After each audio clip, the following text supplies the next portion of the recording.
Today on People Now. Hello, Facebook Live. Tennis star Serena Williams and Reddit co-founder Alexis Ohanian are married. It's a no-brainer. It's just sort of obvious. Emmy is in most of the scenes. She works harder than anybody else. Shameless star William H. Macy is setting the record straight about his co-star Emmy Rossum's fight for more money. Voice coach and singer Jennifer Hudson's shocking split from fiancé David Otunga, and all the late-breaking details about her protective order against him. Let's have good times, really. Yeah, we've done. Holidays. We have loads of holidays, haven't we? Yeah, we had a caravan, we've been abroad. Meet the adorable English couple who married the same year as Queen Elizabeth and Prince Philip, and hear why they are treated like royalty themselves. Plus, Denzel, did you forget your own wedding anniversary? Don't put no pressure on me now. Don't put no pressure on me. Go on, get out the room. It's over. The interview's over, right? Oh, gotta go.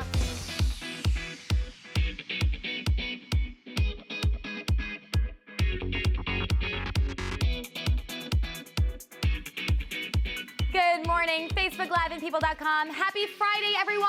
We made it! Also, really good news, it's National Baklava Day. So every year on November 17th, lovers of the delicious flaky pastry made with layers of phyllo, filled with chopped nuts and sweetened with syrup or honey, celebrate this national holiday. That makes me want one right now. That got us thinking, what is your favorite dessert? It's our Facebook question of the day. So let us know your answers in the comments below. But first, here's what you need to know and what's trending.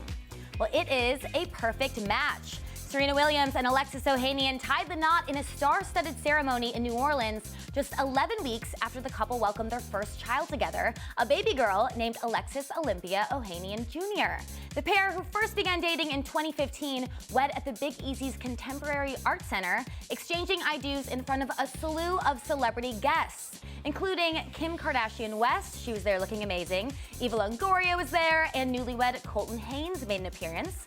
Also, Beyonce, Kelly Rowland, and good friend Lala Anthony also made the A-list guest list. The group enjoyed a glitzy rehearsal dinner at celebrity chef Emeril Lagasse's restaurant Merrill, although Serena has enjoyed plenty of swanky meals before. Earlier this month, the decorated athlete celebrated her engagement with a fancy girls' weekend in New York City. The pals enjoyed 5-star spa treatments, trapezing, tea brunches, and even dancing out on the town. Sounds like my kind of weekend.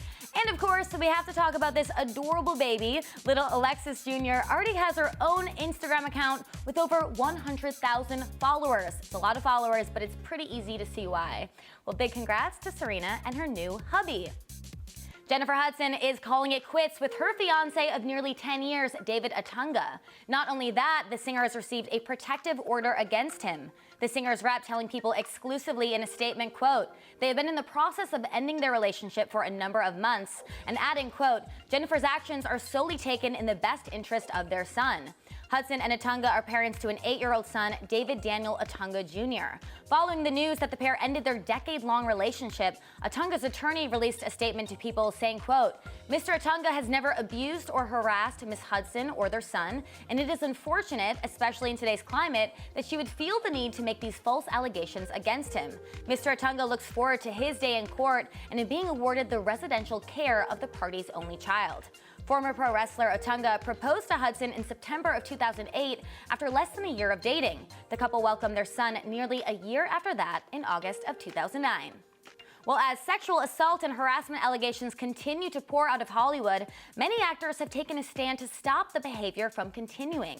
Emmy Award-winning actor William H. Macy offered up his thoughts on this post-Weinstein era and how it'll lead to cultural change moving forward. I think we have to keep in mind that things that were okay in my grandfather's day are illegal now. And things that happen in my father's day will get you fired now. We're evolving. And I wish this had reached its critical mass earlier. I think the thing that makes me the saddest is the women who were taken advantage of and they internalized it. They came away from these jerks feeling that they were less, that they didn't have anything to offer.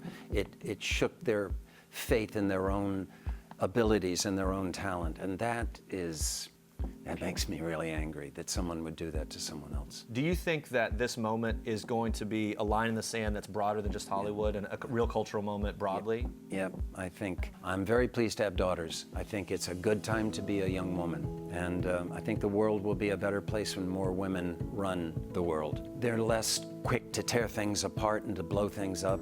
And at the same time, I've learned that phrase, she fights like a girl, well, if she fights like a girl, be afraid, be very afraid. I've seen my daughters, boys go, and then it's over and they're fine. Girls play the long game.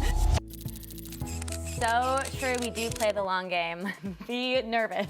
And stick around, guys. William H. Macy will be back to talk about the new season of Shameless and how he can't quite hang with his younger castmates. It's very hilarious. You do not want to miss it. Well, let's check back in with Facebook Live. So in honor of National Baklava Day, we are asking you guys, what is your favorite dessert? A lot of comments here. Teresa says apple pie, while Debbie and Beverly prefer cherry pie. Got some pie lovers. And Lisa and Sandra say ice cream. I have to say that mine is carrot cake. All right, well, keep those Facebook comments coming in.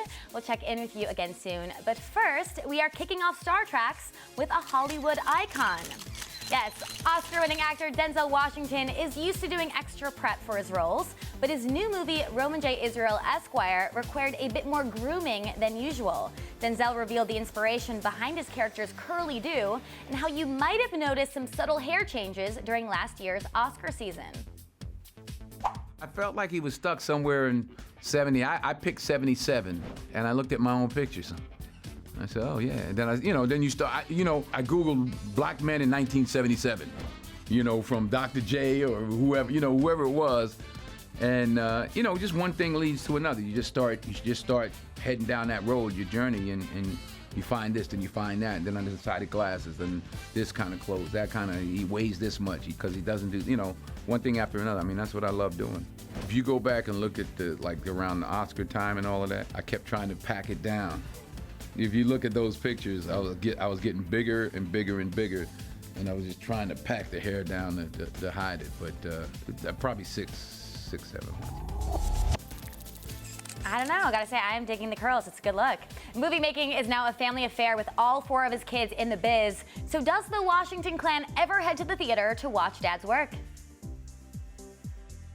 Well, all my children are in the business now, so they're busy with their own stuff. And in this case, actually, Malcolm, my youngest son, is a filmmaker himself. He's an AFI graduate. Dad's plugging. I'm plugging. Don't shut up, Malcolm. So he got in there in the editing process with us. In fact, in the trailer, he picked the song. It's a Kendrick Lamar song. And you got to make a living. Dan had mentioned a Kendrick Lamar song, and Malcolm was like, no, listen to this one. And it was like, oh, and they used it. Really cool and great choice of music there. Well, Denzel seems to have a pretty awesome family life. Besides raising 4 kids, the actor has been married to his wife Pauletta for almost 35 years. So has he planned something special for the big day? Well, we asked, and... Don't put no pressure on me now. Don't put no pressure on me. Go on, get out the room. It's over. The interview's over, right? Oh, gotta go. Okay, no pressure, but I do think Denzel will come up with something pretty great. Just a feeling. All right, now moving on to another actor who most definitely has love on the brain. Well, it's been a little over a week since Bob Saget and his girlfriend Kelly announced their happy news. They are engaged. And the big proposal happened during an episode of Stranger Things, no less. That is a true story. But when Bob stopped by People Now, he revealed that the proposal has actually been in the works for a while now. And apparently, recently engaged John Stamos was involved. Watch this. John Stamos and I were texting ahead of time. We are incredibly close, and I knew that he was going to do that. Sorry, Caitlin. And he knew that I was going to do that. Okay, got it. So you kind of coordinated the timing. Well, we just were saying, I'm doing this, and I said, I'm going to do it too. And then it takes time because you got to get the ring. It's got to be nice. You got to go through so many Cracker Jack boxes. It's very hard. And be sure it's a good episode of Stranger Things to pop the question during. It was, and we were so upset trying to get back into it a week later. Such an amazing story. All right, speaking of romance, in honor of the Sexiest Man Alive 2017 issue of People hitting newsstands today, a bunch of our favorite sexy men are sitting down to tell us the most romantic things they've ever done. Ladies, get ready to swoon. Most romantic thing I've ever done was when I proposed to my wife. She lived in a small little apartment, and I got my whole band to come in and set up in the apartment. We made like a little French restaurant, all of it in her tiny little spot. So then when I drove her around blindfolded and told her we're going to an incredible restaurant. And we sat down and got her gluten-free pizza, and then my band was like all stuffed in her little apartment playing our favorite song. I mean, I've been with my girlfriend 11 years, and as anyone knows, it's been a long-term, fully monogamous relationship. It requires work, a lot of work, you know, and you gotta keep the romance going. I created a website for my girlfriend for our anniversary, and it was a mystery. It was almost like an escape game in the city of New York, and I had planned all of her favorite things that she didn't even know, things that she'd always wanted to try, and it was an adventure. So every time she would unlock another clue based off of the last activity that we had done. God, I don't know. I mean, I got so lucky with Hillary. I don't know if it was as much romantic as I knew the minute that I met her that she was the one, and I wasn't going to let her get away. And you know, she was on her way to Paris when I met her, and I was on my way to New Mexico to do a movie, and somehow I convinced her that New Mexico was a much more romantic place than Paris. Yeah, my wife and I always try to do sweet things for each other. That's always kind of the mode. I think the most romantic thing you can probably do is try to do something romantic all the time so that you can't be like, oh, I was romantic that one time. HLN's original true crime series, How It Really Happened with Hill Harper, is delving deeper into George Michael's final days. The new hour-long retrospective features People's own Gillian Telling to recount the pop star's rise to stardom and struggles with sexuality before his tragic death on Christmas Day of 2016. George Michael, he skyrocketed, and you know, in commercial terms and even artistic terms, I mean, he did very well, but emotionally, I think he struggled with all that. The Faith Tour was one of the most amazing concert tours I'd ever witnessed in my life, and the adulation that he would get, and then he'd go back to his hotel room, close the door, and be alone. George didn't want to hang backstage and socialize. I think that time alone was just something that would wear on him day after day, you know, all around the world, from Australia to Europe to the US to Canada. Going back to your hotel room alone and not being who you really are. Yeah, there was something missing from his life. I knew he was, you know, he was feeling lonely.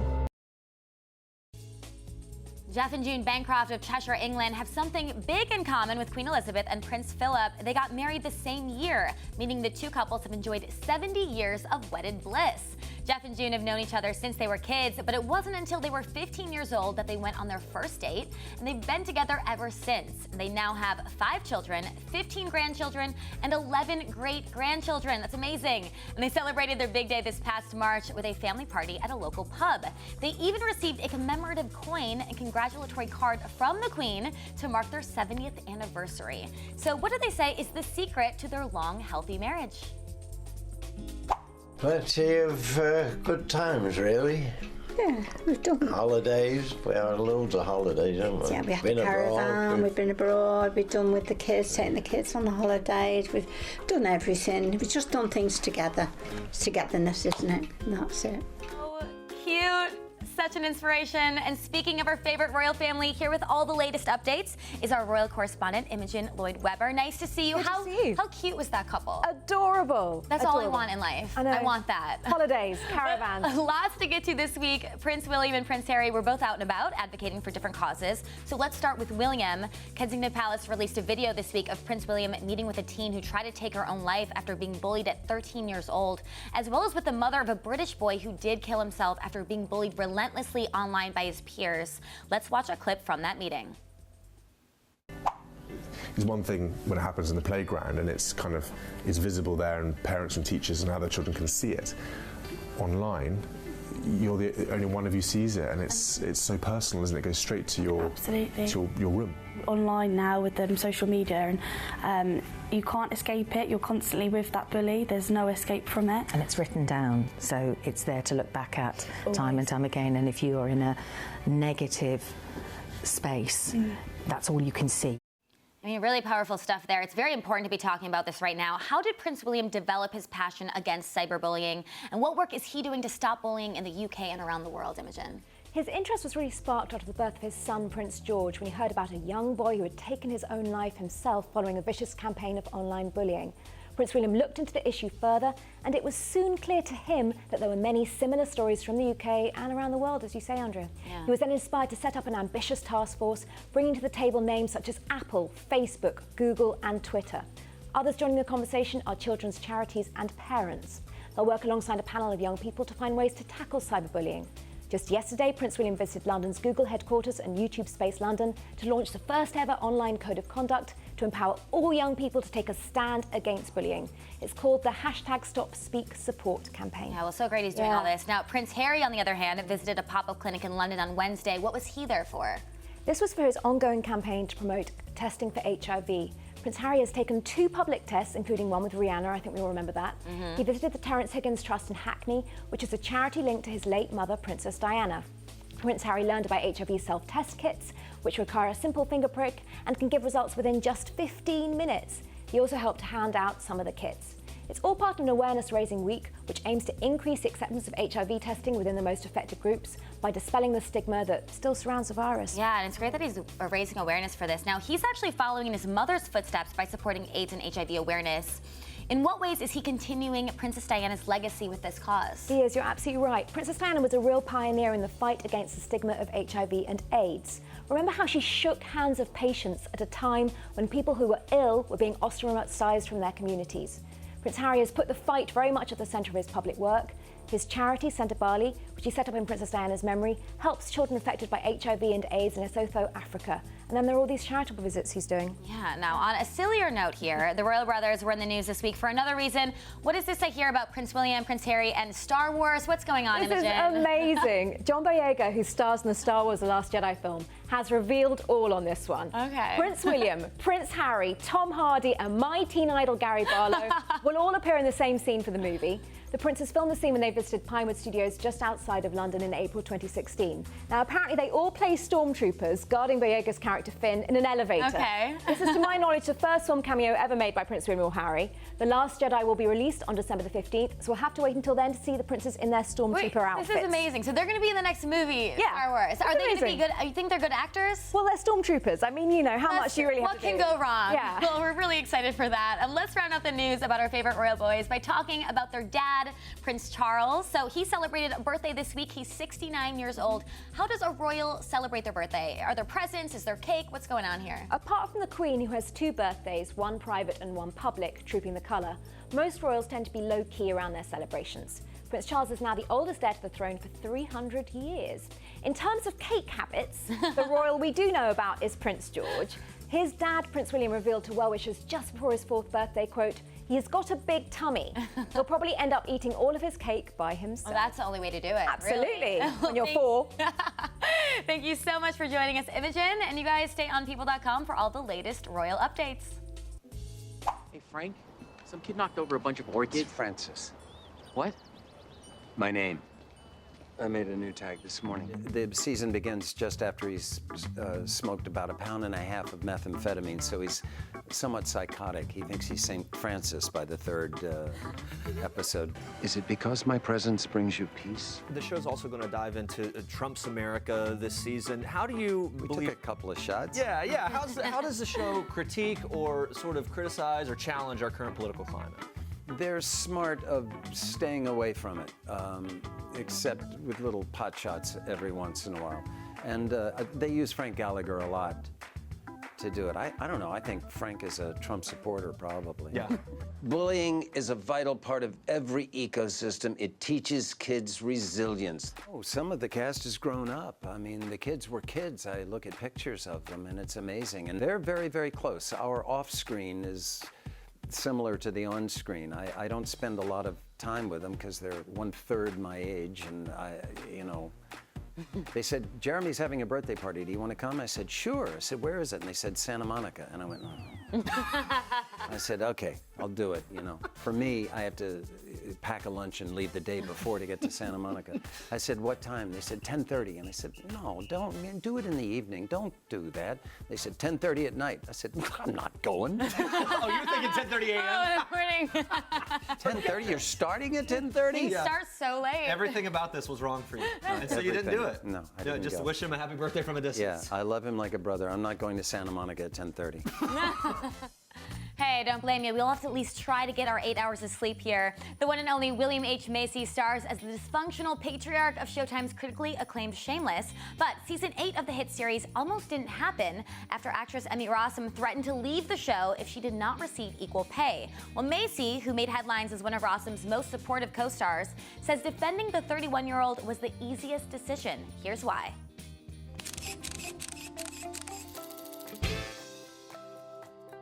It's a no-brainer. It's just sort of obvious. Next time, I try to warn you against a plan that was a terrible decision. Maybe you will just listen. Emmy is in most of the scenes. She works harder than anybody else. She's a brilliant actress. She's the glue of the cast. I mean, it's a no-brainer. Yeah. I love working for Showtime and John Wells, and you know, let's just be honest about this. It's their job to get the actors for as inexpensively as possible, and it was a healthy go-around. They're great men and women that I work for, and they do the right thing. It's like Churchill said of America: you can count on America to do the right thing, but only after exhausting every other possibility.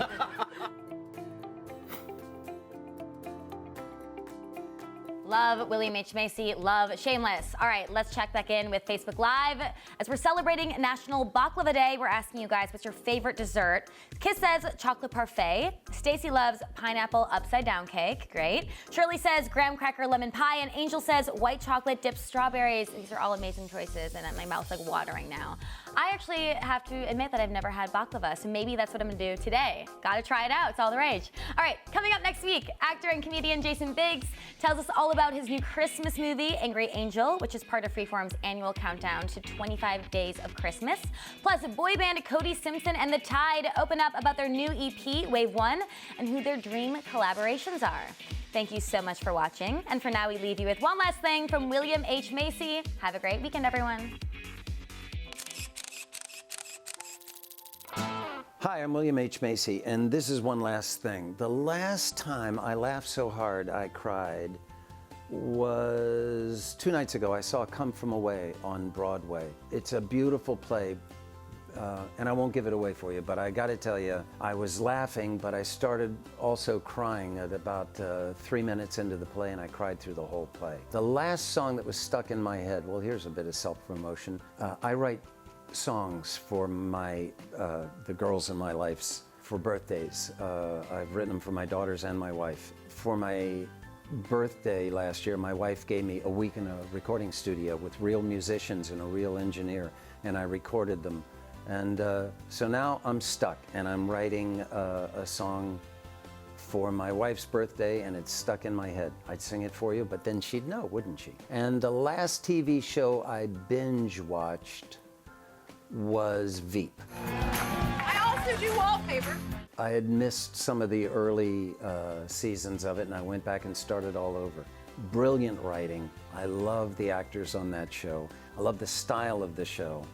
And they get away with saying things that are true that only a comedy can do.